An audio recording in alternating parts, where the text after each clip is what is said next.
Everyone, my name is Chyi Jiun and my metric number is 61.11. I represent the part is 5.1 resulting inequality. Have 4 items. Is a size distributions, Laurent curve, Gini coefficient and aggregate measure of inequality, functional distributions. The first one is size distribution. This is the most commonly used by economics. It simply deals with the individual person and the total income they receive, and the ways in which they receive the income is not considered. What matters is how many each earn in respective of whether the income is derived solely from employment or come also from the other sources such as interest, profit, rent, gift, and others. Moreover, the locational and occupational source of the income are ignored. A common method is to divide the population into several quintiles and districts according to ascending income level and then determine what proportion of the total nation income is received by the income group. For example, this is the example. In this table 5.1, they have 20%, 20 individuals that represent the entire population of the country are arranged in order of estimated annual personal income ranging from the individual with the lowest income to the highest income.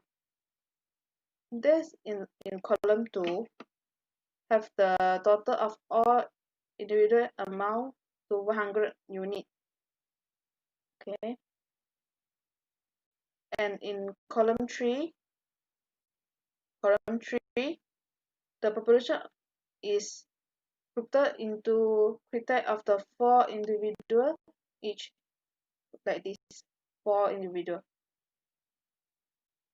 Okay, the first quintile represent the bottom 20% of the population on the income scale. This group receives only 5%,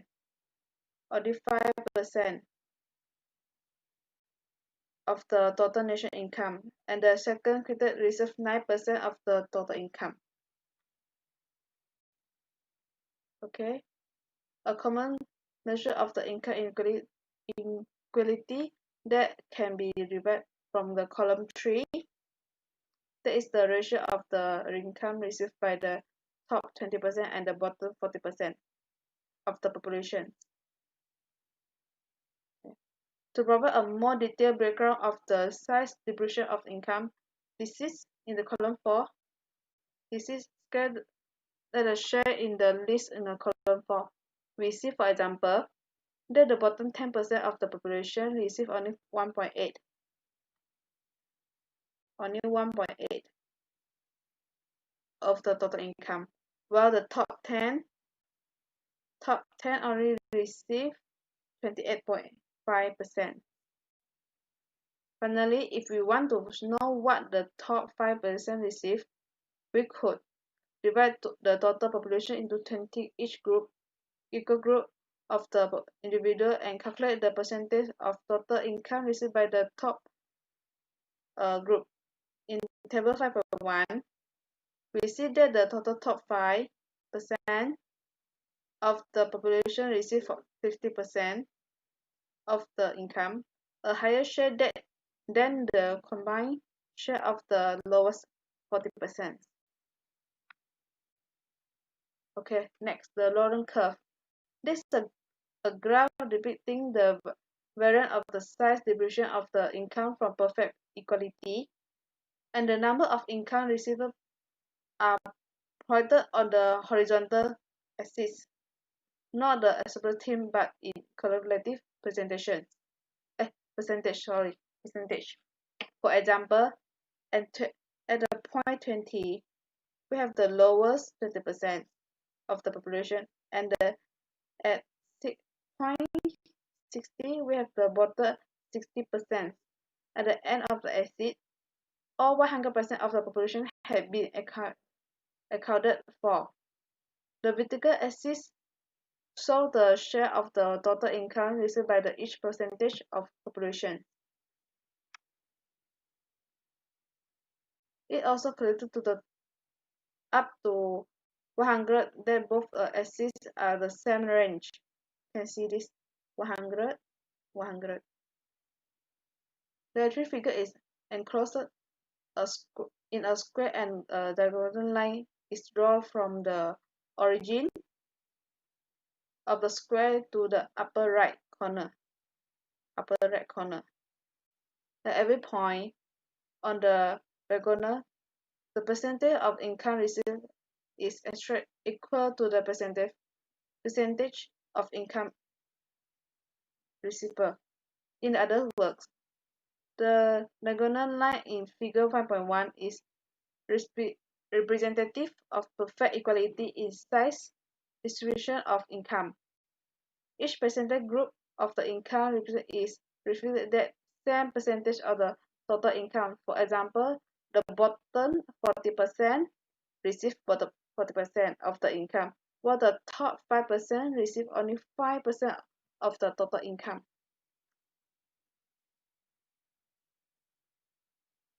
This curve also shows the actual quantitative relationship between the percentage of the income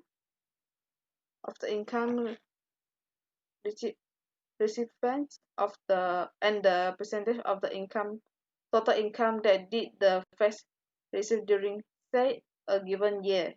In other words, we have divided both of horizontal and vertical axes into 10 equal segments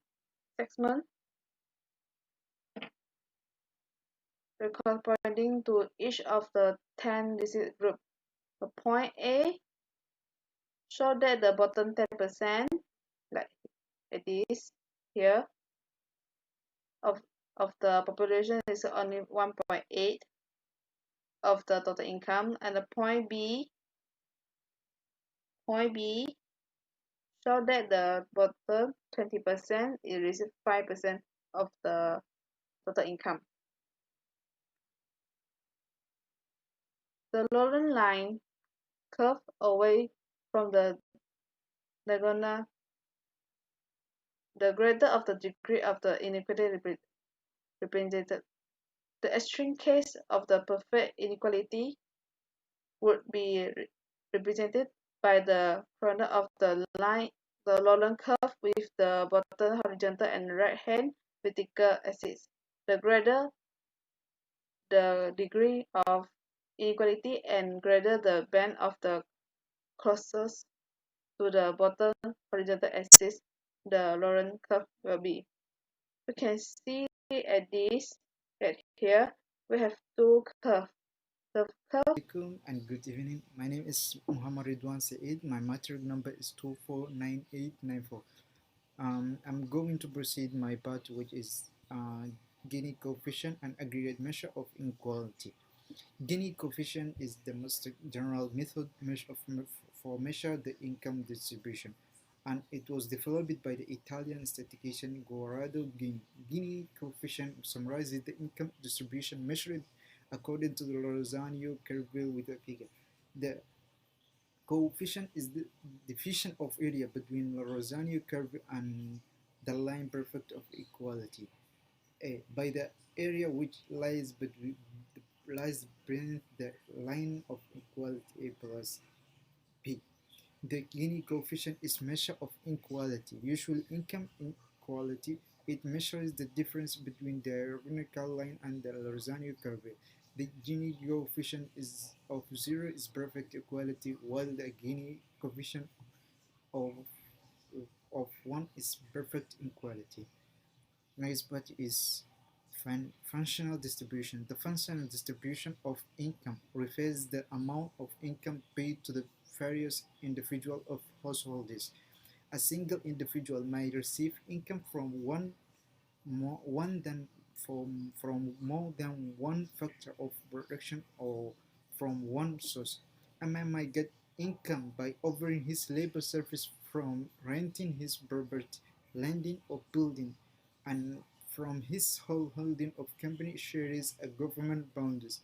When one income is classified according to the size of income received by each of households, irrespective of the source of the income. We are dealing with the size of distribution of income. Progressive income taxes are imposed and subsidies are paid to reduce the income inequality. And that's all for my part. I will proceed to my classmates, my group mates, sorry. Thank you. I will continue with 5.2 on how measuring the absolute poverty. As we know, absolute poverty is the situation of being unable or only barely able to meet the subsistence essential of food, clothing, and shelter. Absolute poverty can be measured by the number, or we can call it head count, of those whose income fall below the absolute poverty line. Headcount index is the proportion of a country's population living below the poverty line. Headcount index, or H over N, can be determined when the headcount, or H, is taken as a fraction of total population, or N. Next is the total poverty gap, TPG. TPG is the sum of the difference between the poverty line and actual income levels of all people living below that line, or the total amount of income necessary to raise everyone who is below the poverty line up to that line. Below of that, we can see the formula of total poverty gap.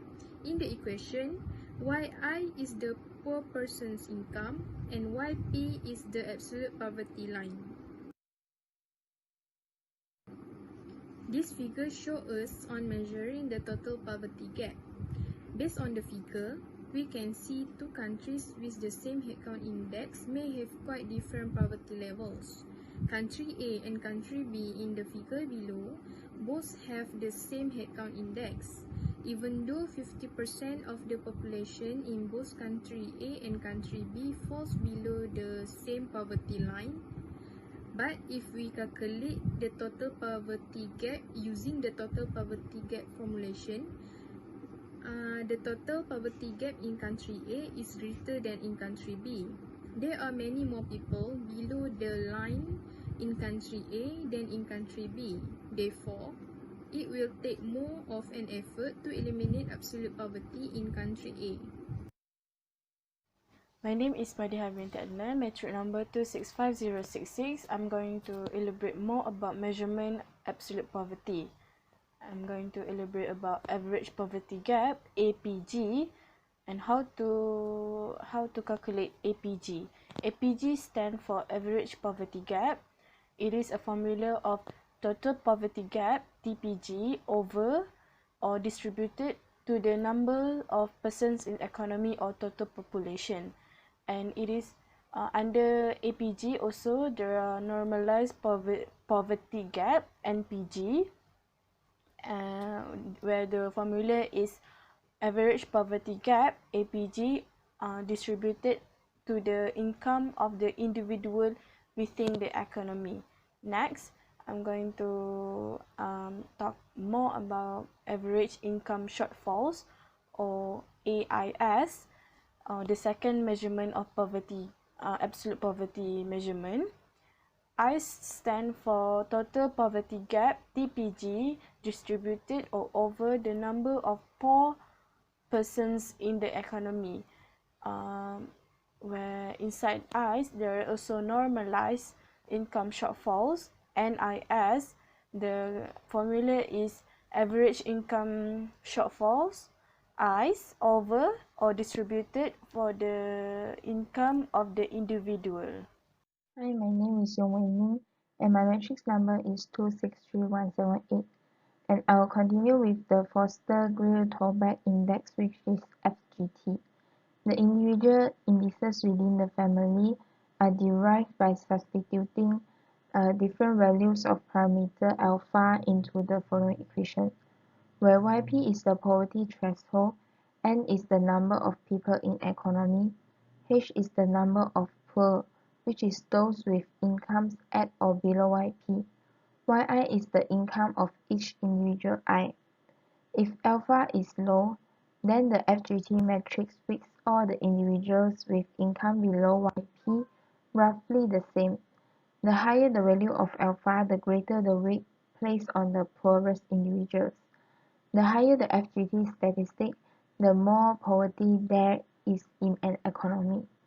When alpha is equal to 0, we get the headcount index measure. When alpha is equal to 2, we get the P2 measure. Next is the newly introduced multidimensional poverty index. Multidimensional poverty indices use a range of indicators to calculate a summary poverty figure for a given population, in which a larger figure indicates a higher level of poverty. This figure considers both the proportion of the population that is deemed poor and the breadth of poverty experienced by this poor household following the Alki and Foster counting method. This method was developed following increased criticism of monetary and consumption-based poverty measures, seeking to capture the deprivation in non-monetary factors that contribute towards well-being.